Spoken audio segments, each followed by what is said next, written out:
સારો સમય આવે તે પહેલા તુલસીનો છોડ આ 9 સંકેતો આપે છે. નમસ્કાર, પ્રણામ મિત્રો, સ્વાગત છે તમારું અમારા યુટ્યુબ ચેનલ ડેલી ઇન્સ્પિરેશન 2.0માં. તો મિત્રો, વિડીયોમાં આગળ જતા પહેલા જો તમે ઈચ્છતા હોવ કે માતા લક્ષ્મીની કૃપા તમારી ઉપર સદા બની રહે તો વિડીયોને એક લાઈક કરી અને કોમેન્ટમાં જય મા લક્ષ્મી જરૂરથી લખી દેજો કે જેથી મા લક્ષ્મીની કૃપા તમારી ઉપર સદા બની રહે. ચાલો તો સાંભળીએ. હિન્દુ ધર્મમાં તુલસીના છોડને અત્યંત પવિત્ર માનવામાં આવે છે. એવું કહેવાય છે કે જે ઘરમાં તુલસી દેવી લક્ષ્મીના સ્વરૂપ તરીકે પૂજાય છે તે ઘરમાં ધન અને સમૃદ્ધિનો આશીર્વાદ મળે છે. વાસ્તુશાસ્ત્રનું પણ વિશેષ મહત્વ છે. તેમાં જણાવાયું છે કે ઘરમાં તુલસીનો છોડ લગાવવાથી તેના રહેવાસીઓને અનેક લાભ મળે છે. એવું માનવામાં આવે છે કે જે કોઈ પણ વ્યક્તિ નિયમિતપણે તુલસી માતાની પૂજા કરે છે તેના ઘરમાં હંમેશા દેવી લક્ષ્મીનો વાસ રહેશે. શાસ્ત્રો અનુસાર તુલસીનો છોડ ભવિષ્યની ઘટનાઓના સંકેતો પણ આપે છે. હા, તુલસી સારા અને ખરાબ સમયના આગમનનો સંકેત આપી શકે છે. તો ચાલો જાણીએ તુલસીના સંકેતો વિશે, જે લોકોની ભવિષ્યની ઘટનાઓ વિશે માહિતી આપે છે. પરંતુ તે પહેલાં જો તમે પણ દેવી લક્ષ્મીના આશીર્વાદ મેળવવા માંગતા હો તો કૃપા કરીને આ વિડીયોને લાઈક કરો, ચેનલને સબસ્ક્રાઇબ કરો અને કોમેન્ટ બોક્સમાં જય લક્ષ્મી માતા લખો.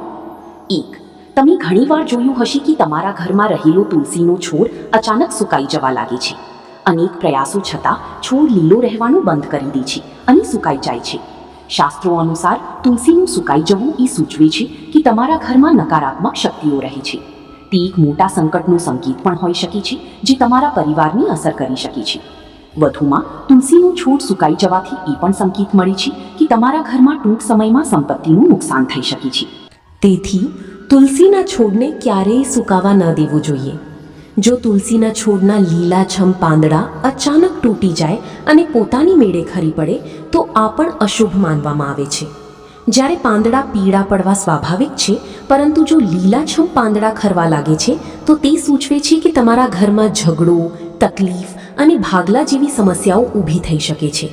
પરિવારના સભ્યો વચ્ચે મતભેદ વધી શકે છે.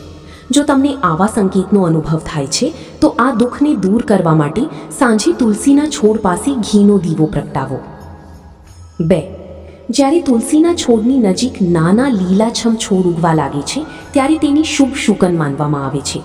આ નિશાની સૂચવે છે કે તમારા ઘરમાં ટૂંક સમયમાં ખુશીઓનું આગમન થશે, તમારા વ્યવસાયમાં સફળતા મળશે. વધુમાં તે એ પણ સૂચવે છે કે દેવી લક્ષ્મી ટૂંક સમયમાં તમારા ઘરમાં નિવાસ કરશે અને તમને નાણાકીય લાભનો પણ અનુભવ થશે. 3. તમે ઘણીવાર તુલસીના છોડની આસપાસ કીડીઓ એકઠી થતી જોઈ હશે. તમે ગમે તેટલી કાળજી લો, કીડીઓ અને કરોળિયા જેવા નાના જીવો હંમેશા ત્યાં પોતાનું ઘર બનાવશે. જો કે શુકન વિજ્ઞાન અનુસાર આ અશુભ માનવામાં આવે છે. તે સૂચવે છે કે કોઈ બહારની વ્યક્તિ તમને મુશ્કેલીમાં મૂકી શકે છે. કોઈ અજાણ્યા વ્યક્તિના કારણે તમને આર્થિક નુકસાન થઈ શકે છે. 4. જ્યારે સુંદર પક્ષીઓ અથવા મોહક કોયલ તુલસીના છોડ પર બેસે છે, જેનાથી તે લીલોતરી અને વધુ ખીલેલો દેખાય છે, ત્યારે તે ખૂબ જ શુભ શુકન માનવામાં આવે છે. આ સંકેત સૂચવે છે કે તમને ટૂંક સમયમાં લાભ થશે અને તમારી ઈચ્છાઓ પૂર્ણ થઈ શકે છે. તુલસીના છોડ પર બેસતા પક્ષીઓને નાણાકીય લાભની નિશાની માનવામાં આવે છે. 5. ઘણીવાર એવું જોવા મળે છે કે લોકો ગમે તેટલી વાર તુલસી વાવે તે વારંવાર સુકાઈ જાય છે. તુલસીના છોડ ઘરમાં ક્યારેય ટકી શકતા નથી અને હંમેશા સુકાઈ જાય છે. આ સૂચવે છે કે તમારા ઘરમાં દુષ્ટ અને નકારાત્મક શક્તિઓનો વાસ છે. તે પૂર્વજોના શાપ પણ દર્શાવે છે. જો તમારી સાથે આવું થાય તો આ દુઃખ દૂર કરવા માટે જરૂરિયાતમંદોને દાન કરો. 6. જો તુલસીનો છોડ સુકાઈ જાય અને પાણી પીવડાવવા છતાં તેના પાંદડા ખરી પડે તો આને ધન અને સ્વાસ્થ્ય માટે ખરાબ શુકન તરીકે જોવું જોઈએ. શક્ય છે કે ઘરમાં સંપત્તિ ખોવાઈ જાય અથવા કોઈ બીમાર પડી શકે. ઘરમાં કોઈને ઈજા થવાની પણ શક્યતા છે. 7. ખરાબ નજર લાગવાથી તુલસીના છોડના પાંદડા કાળા થઈ જાય છે. આ વાસ્તુમાં ખરાબ નજર સાથે સંકળાયેલું છે.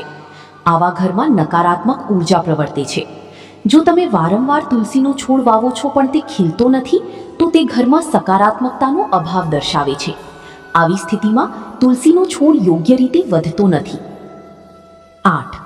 જો સારા હવામાન છતાં તુલસીનો છોડ સુકાઈ જાય તો તે સૂચવે છે કે દેવી લક્ષ્મી ગુસ્સે છે અને ઘરમાં ગરીબી આવવાની છે.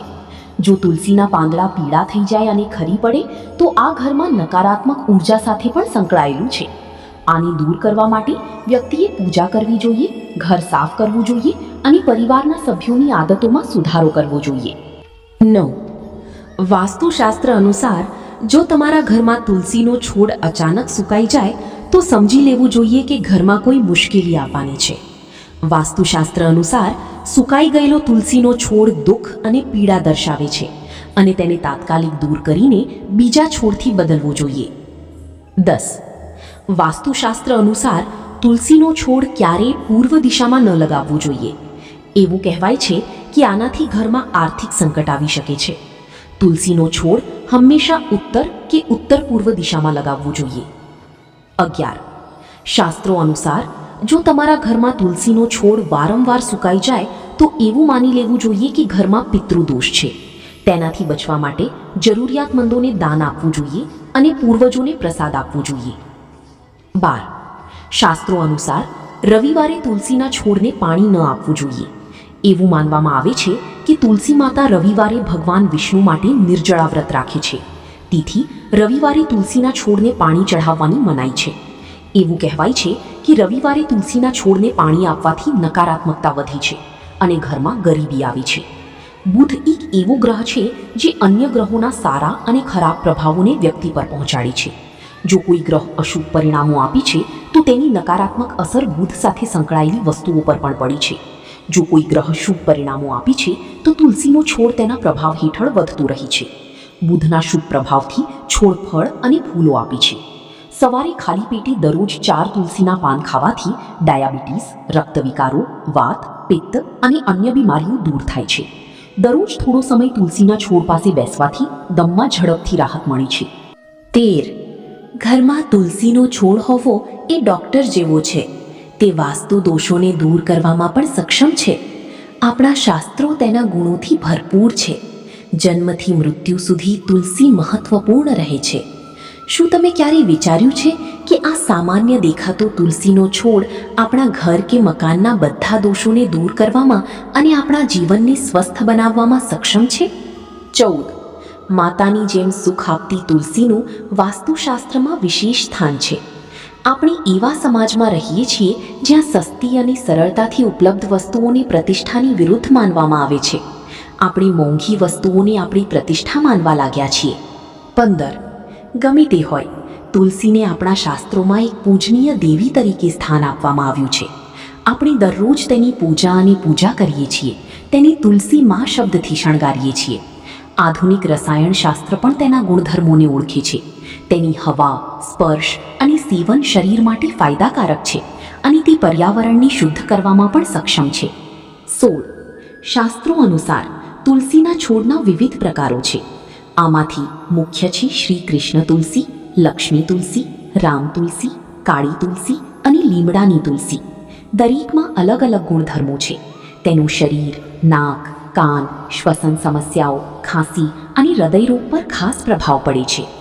17. વાસ્તુ દોષોને દૂર કરવા માટે તુલસીને અગ્નિકોણમાં ખાલી જગ્યામાં એટલે કે દક્ષિણ પૂર્વથી વાવ્ય ઉત્તર પશ્ચિમ સુધી રોપી શકાય છે. જો કોઈ ખાલી જમીન ન હોય તો તુલસીની કુંડામાં સ્થાન આપીને પણ તેનું સન્માન કરી શકાય છે. 18. રસોડાની નજીક તુલસીનો છોડ રાખવાથી કૌટુંબિક ઝઘડા દૂર થાય છે. તેને પૂર્વ તરફની બારી પાસે રાખવાથી બાળકમાં જીદ ઓછી થાય છે. જો બાળક નિયંત્રણ બહારનું કામ કરી રહ્યું હોય એટલે કે બેકાબૂ હોય તો પૂર્વ દિશામાં તુલસીનો છોડ રાખવાથી ફાયદાકારક છે. બાળકને કોઈને કોઈ સ્વરૂપમાં તુલસીના છોડના 3 પાંદડા ખવડાવવાથી શિસ્તબદ્ધ વર્તનને પ્રોત્સાહન મળે છે. 19. જો કોઈ છોકરીના લગ્નમાં વિલંબ થઈ રહ્યો હોય તો દક્ષિણ પૂર્વ ખૂણામાં તુલસીનો છોડ વાવીને તેને દરરોજ પાણી અર્પણ કરીને તેની પરિક્રમા કરવાથી લગ્ન ઝડપી અને શુભ થાય છે. આનાથી બધી અવરોધો દૂર થાય છે. જો ધંધો સારો ન ચાલી રહ્યો હોય તો દર શુક્રવારે સવારે દક્ષિણ પશ્ચિમ દિશામાં રાખેલા તુલસીના છોડને કાચું દૂધ અર્પણ કરવાથી ઉપરાંત પરિણીત સ્ત્રીને મીઠાઈઓ અર્પણ કરીને તેનું દાન કરવાથી વ્યવસાયમાં સફળતા મળે છે. આ બધી માહિતી જાહેર હિતને ધ્યાનમાં રાખીને આપવામાં આવી રહી છે. તમારી શ્રદ્ધા અને માન્યતા અનુસાર જ્યોતિષ અને ધર્મના ઉપાયો અને સલાહનું પાલન કરો. વિડીયોનો હેતુ ફક્ત તમને વધુ સારી માહિતી આપવાનો છે. અમે આ સંદર્ભમાં કોઈ દાવો કરતા નથી. મિત્રો, જો તમને વિડીયો ગમ્યો હોય તો કૃપા કરીને લાઈક કરો અને સબસ્ક્રાઇબ કરો. ધન્યવાદ.